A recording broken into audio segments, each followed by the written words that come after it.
Welcome back. Hopefully this week won't be as jumbled as last week. Uh, Stuff happens, gotta roll with it, especially with technology. So I had already planned on the subject that I'm going to cover today. And then, as is the case lately in my life, things lined up perfectly as an example. So one of you probably noticed that the background's a little different than it typically is when I'm in my office. So I'm in my living room at this moment, and that is unusual for a Friday afternoon. And what I wanted to talk about this week was how, if you're aware of the opportunities in your life and the things that are being placed there or that you've attracted in to your world, and are you paying attention? And this yesterday, my schedule completely changed. People had to come in early, and someone had to change because of a conflict with a family member. Schedule, not conflict with a family member. Well, that's none of our business if that was the reason. And it turned out that my afternoon opened wide up after 1:30. And since I wanted to talk about opportunity this week, I was like, this is the perfect example. Like, I could have called the people on my wait list and still worked until 6 o'clock, or I could take the opportunity to see what was going to happen in this afternoon. It would probably be a lot of errands and things like that, but how fun to have that present itself when that's what I was thinking about talking to you guys about. So, hello, Tariq and ladies who have joined us. So, most of humanity, you'll notice, walks around with a what if, like, what if this is going to happen? Or I better be prepared because what if their reaction is this? First of all, stop setting yourself up to assume other people's reactions, because that's a waste of energy. But my thought is that, well, what if something completely turns in your favor and you end up creating, the opportunity of a conversation or a job or a relationship or all of this? I feel like a lot of people live in the world of worst case scenarios. And I'm not saying be oblivious to what's going on in the world, but what I am saying is what I say practically every week, which is pay attention to your own vibration and what you're offering out there. And it made me think, like, how good are you at not only acknowledging or seeing opportunity, but also grasping that opportunity? And are you able to recognize that when something is being presented to you, that it is a gift, but it's also a gift because you have somewhere within yourself created a resonance that this is being presented. Now, that doesn't mean you have to say yes to everything that is being placed in your path. Absolutely not, because we have choice and we have free will and all of those other great words and phrases. So the practice it takes to expecting good things to happen, they're a little bit like energy or psychic sit-ups. Like, you have to work those muscles. And I would love for you to look across your life and take an inventory of when you didn't seize an opportunity. Now, an opportunity could be a friend calls and says, hey, I want to go out to dinner. It's on me. What are you doing? Let's go. And you don't seize that opportunity, not because you're tired or you need to watch one more binge thing on Netflix, but because something within you maybe couldn't see it as a gift or as an offering. Or let's face it, as a return on investment for whatever you may have offered out to someone else. So we have to wake up and we have to start being more conscious about what is floating in front of us and what is it that we would like to have in our lives. So my feeling is, if you're not a little bit willing to seize an opportunity, I actually think they dry up, because this is an interaction that we're working with the universe of, I offer my energy, there's a return on energy, and it's the ultimate recycling program. So if you're not paying attention and you're not receiving, we're going to get a visitor here. So if you're not receiving the gifts and opportunities in the world, they're going to stop. It's just pure energy. So I am here, and Leah is here, to suggest that we take advantage of the higher vibration of being in a receiving mode. So I see happen a lot is people will be given an example, and they're talking about the law of attraction, right? They want to attract, they want to create, and they're only putting out positive, which I don't think is possible because we ebb and flow, but they're doing their damnedest to offer their purest sense of self and vibration, but nothing's happening. And very often I'll ask them, well, did you receive a compliment? Did you take that friend up on dinner? When the boss hinted that there would be a benefit to you putting in a little bit more initiative, did you take that? Or did you let it pass by and miss that chance to show yourself first and foremost, and then others, what you're capable of? So a lot of the times I'll see that people will say, well, yeah, I saw it, but I didn't think I could do that. Or I don't have those skills, or that I'm not who they're looking for.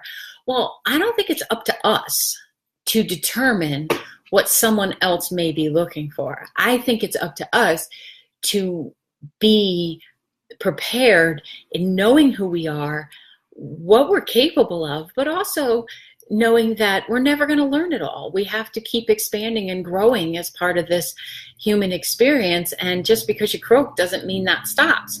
You're still in a process. So being able to seize an opportunity that's presented to you, it takes a little bit of courage, sometimes a lot of courage. There's a great expression that says, leap and the net will appear. I really believe in that. And it takes the trust in self for that to work out. So like when I hadn't even listed my house yet, and I contacted apartments and condos and went around and looked to create that energy. And then when the house sold with less than 24 hours, everybody around me got worried about it, but I was like, no, there has always been a net. Now, you may be falling from the high wire, and where you thought the net was going to be totally faked you out, and it wasn't there. So the first space that I thought I wanted, fell through. You know, they were running a business, they needed to rent. And I said to the representative, don't worry about this. I have always landed in great places to live. It'll be fine. I think she was more worried than I was, because I've built up that trust. It didn't come auto-installed in this chick. It takes daily deposits of trust and probably a little bit of tenacity too, but we all have that. So anyway, she tells me it's not available. She's so sorry. She really wanted me in the building. I said, don't worry about it. It'll be fine. She calls me 10 minutes later and says, you're not going to bleep and believe this. She said freaking. She didn't say the other word. But you're not going to believe this. And I said, try me. I might. And the space that was even above what I had pictured in my mind as available or possible became true and became available, sorry. And once I saw it, I grabbed it. And then it's just gotten better and better. Like I just found out I have a storage unit too. So all of these things come about because of an intention to be looking and even expecting the best case scenario, so that when the opportunity presents itself, I'll be honest, I really felt I was going to be in this building, but when it didn't pan out, I had to let that go and believe that there was maybe another space that was better resonance for me. And I did. I trusted. And then same building, same space, same wonderful managers, came back around. And that's because I wasn't trying to control it. I saw the opportunity. Yes, I allowed a little bit of disappointment to be there, but I didn't sit in it. And that takes practice as well, because when things pass by, there's a tendency to tell the story of what didn't work out, and we need to change that. We need to curb that, because whatever story you're telling, you're going to get more of. So the practice and the commitment to self to tell the story while being honest about the circumstances. Yes, it was disappointing. I didn't get the space that I thought I wanted, but I still told the story of I'll be fine. I won't be homeless. This is all working out for my highest good. Allowed me to release the disappointment, be in the space of receiving for this other apartment that just lines up beautifully. So what opportunities can you see in your own life that were presented, you didn't take, and what kind of promise, commitment, intention can you make for yourself so that the next time something presents, you at least get information? Because there are things that you may not have done, jumped on, that end up creating just as equally great of a path. This isn't about beating oneself up about not seizing something. This is about being able to be so present that if a conversation comes up, you are there. You are ready to leap. And leaping can be something as mindful as, why don't you send me information about that? Or I'd be happy to have coffee with you. You know, it's not about big, humongous steps. All of this life are little incremental deposits. There is never an overnight star. Like, they've worked on their craft. They've done the work. There might be some that get there a little younger than the rest of us, but that's okay. So should an opportunity be presented and you get that, what some would call fear, I think it's simply your GPS system asking for the coordinates or asking you to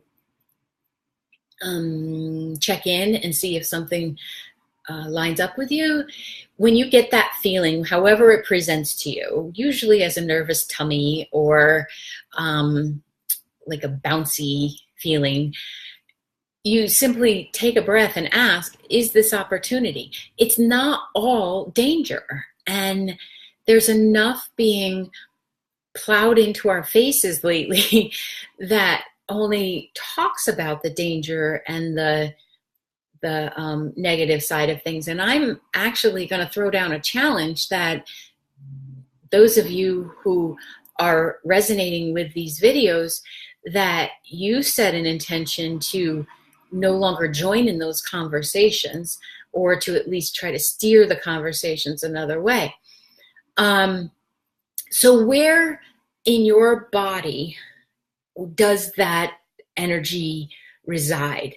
And all you have to do to figure that out is to think of a situation where you got nervous, or put yourself in a situation that might make you nervous. Like, not everybody wants to stand up on stage like I do, and not everybody loves that energy, right? So if public speaking is something that gives you that feeling, great.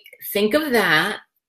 Go to the space within yourself to identify it, so that when you bump into it, when someone is presenting an opportunity, you will have looked at it, you will have dealt with it. You'll know that you're not going to croak just because you're nervous. You can take deep breaths, and you basically set your stage, bad pun, but we're going to do it, your stage for how you will handle opportunity. You got to practice this stuff, people. If you keep walking through your life in reaction or in winging it mode, you're going to most likely be a little bit disappointed in what you didn't take advantage of, what you didn't step into. Everybody has greatness. I don't think it's so great to hold back on that. The rest of us need to see your greatness. Your soul wants you to activate that greatness. It didn't come here to be mediocre. So stop being mediocre. If you don't know how to move through what feels like genuine fear, and that's fine, it could absolutely be genuine fear. If you don't know how to move through that, that's where you assemble your team. And that's where you get some coaching, you talk to a mentor, you talk to someone who's already been there, and find out that, they might be scared each time they're trying something new, but they do it anyway. So how do they get over that? And you figure that out for yourself. So it takes practice in trusting that the net will appear once you leap. But you have 100% success rate in your life already because you're here today. So that means 100% of the days you got up. You kept breathing. So you already have a pretty good freaking track record. Why not work off of that? So your opportunity meter is connected to that feeling. A lot of times that nervousness that's there is actually the excitement, because your soul is like, oh, happy day. She or he is listening to me. I'm so grateful that I finally got through to them. So if you identify your meter, some people get short of breath, some people get nervous, some people talk a lot, and that's their nervousness. Some of us just talk a lot, okay? I'm not nervous. So identify where your meter is, so that when you have the presentation of someone, a book, a course, a challenge, a physical challenge, something that makes you go, oh, I don't know. I personally believe that if you get that, I don't know if I should do that, you need to look into it, because there's a part of you saying, I believe in you. We can do this. Let's get more information. That does not mean that you have to go through with it. I once told my sister that when something scares me, I have to look into it.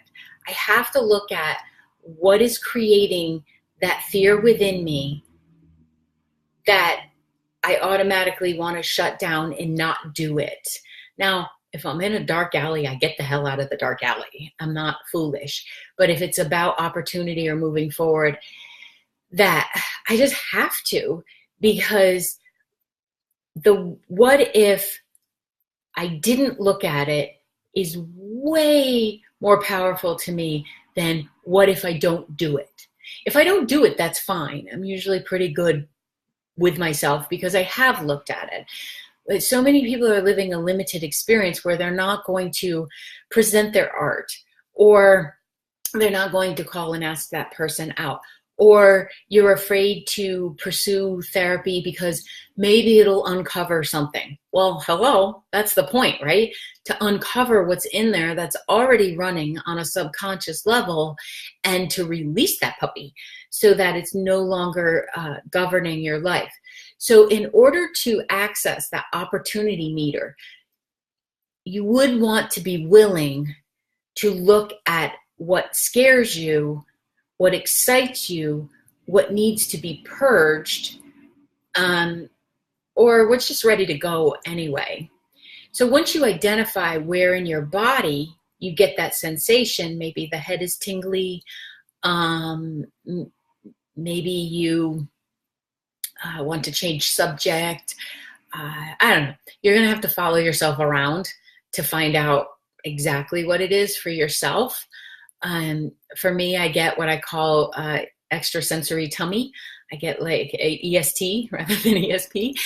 And it lets me know that there's a little bit of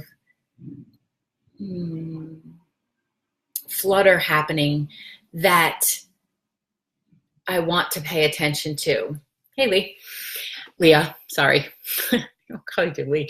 Talk about somebody who knows how to seize opportunities. Miss Leah, give her a call. She feels the fear, I'm totally outing you here, but she feels the fear, she looks at the issues, and then she moves through it. So that's all I'm asking for. And I'm only asking that of you because I know that you're capable of it.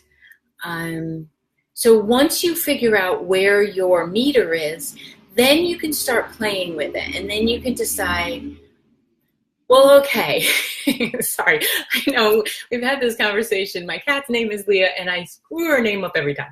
But it's not because I don't love you. I'm working on my name retention.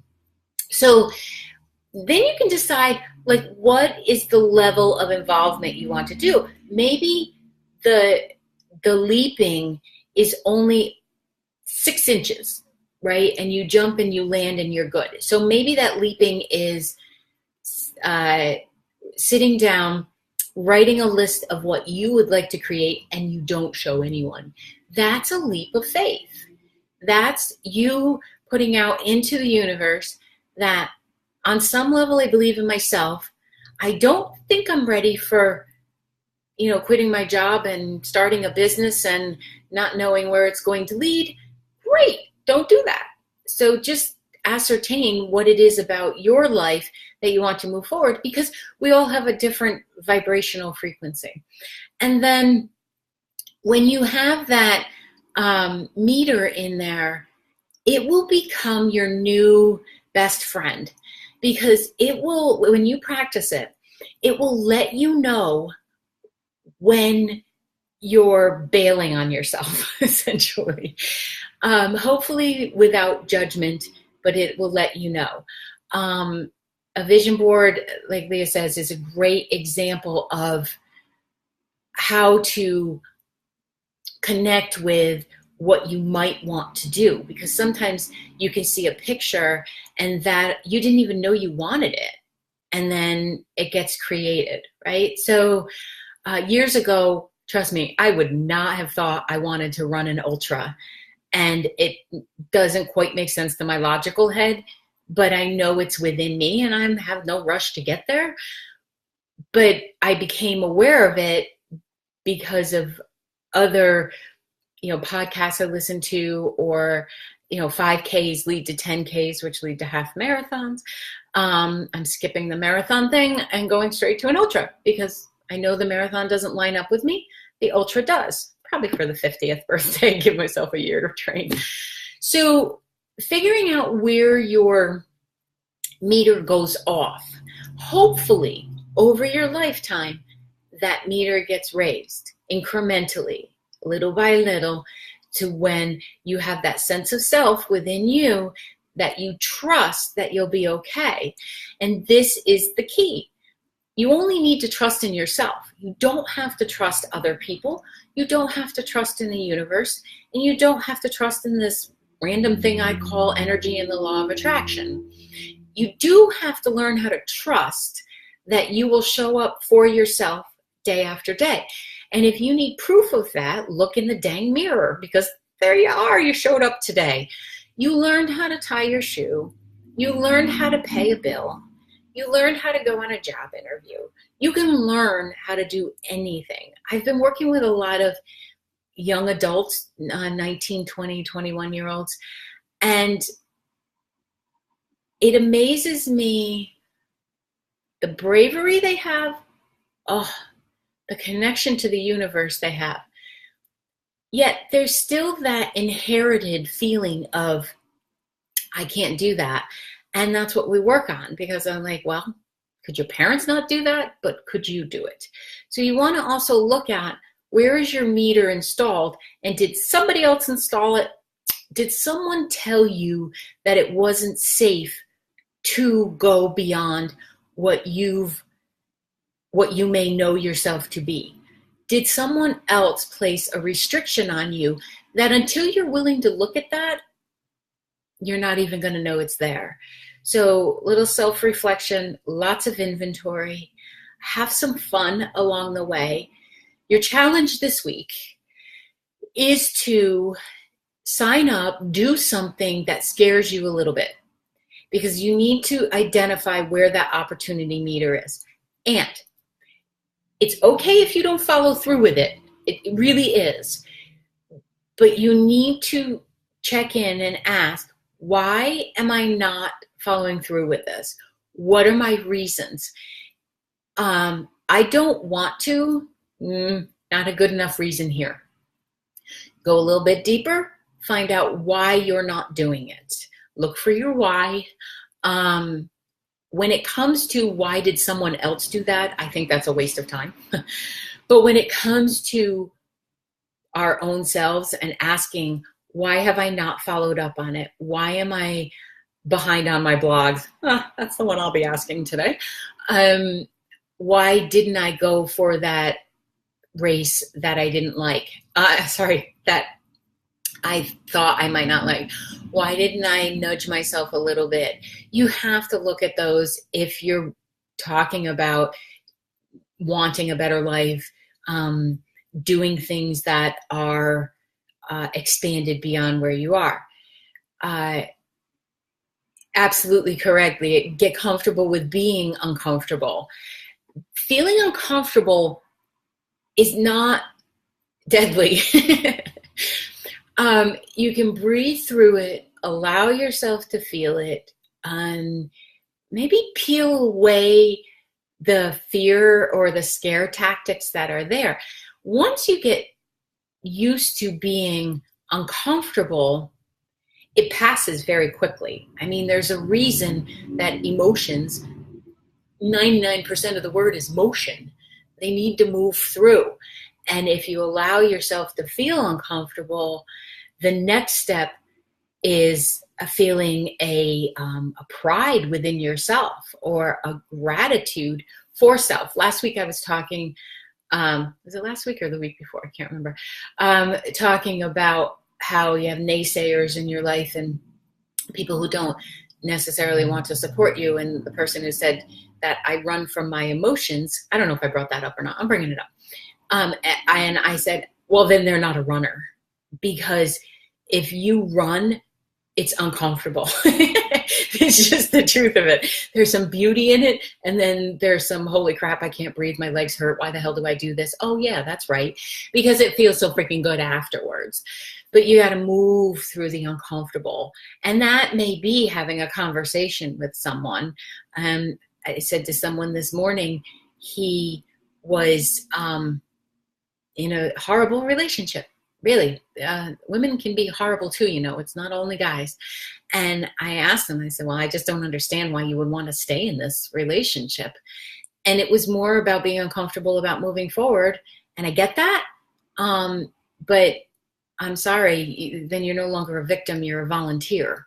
So being uncomfortable with that conversation that's going to complete the relationship gets you to the next place of being proud of yourself for having shown up.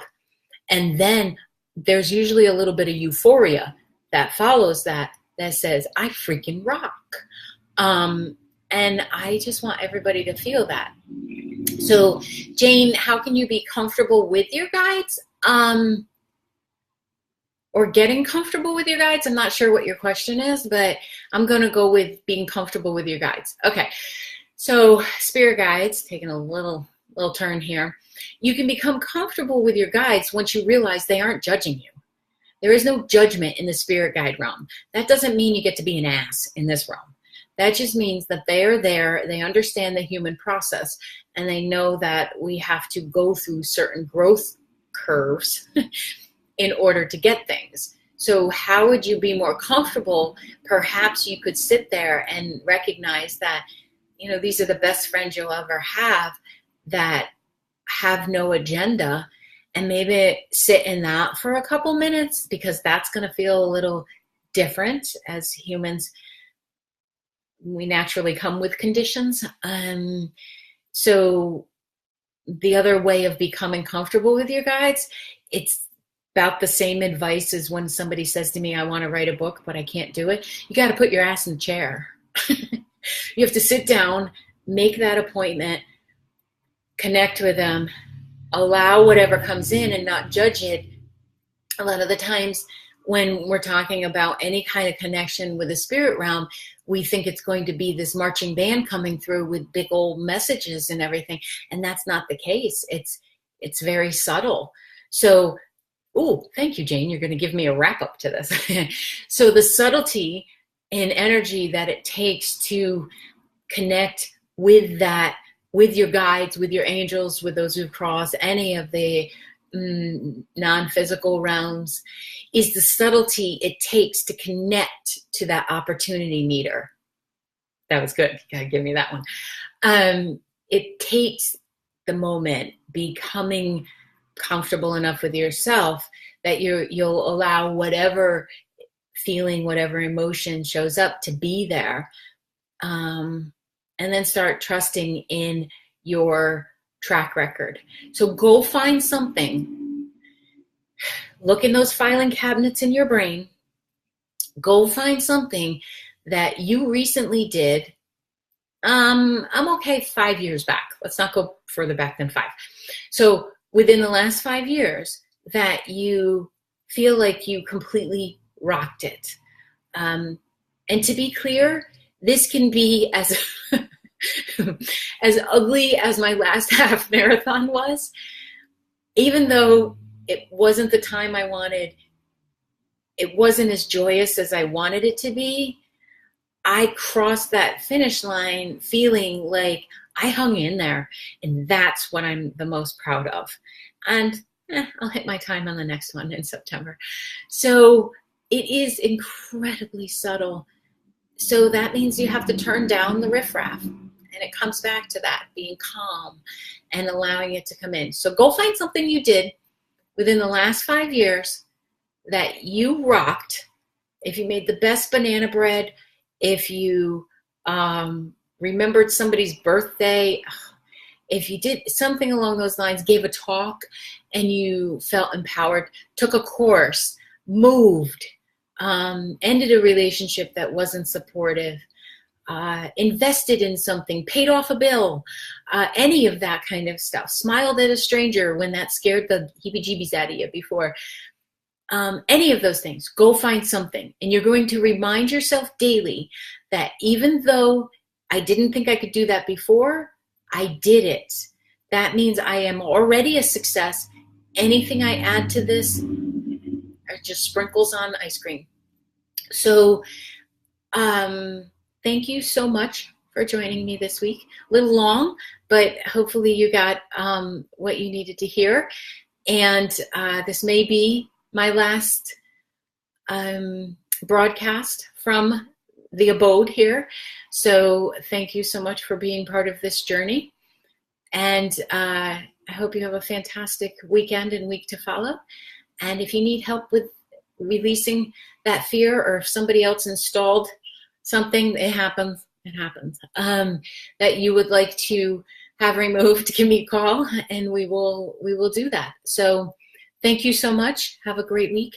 And I so adore all of you.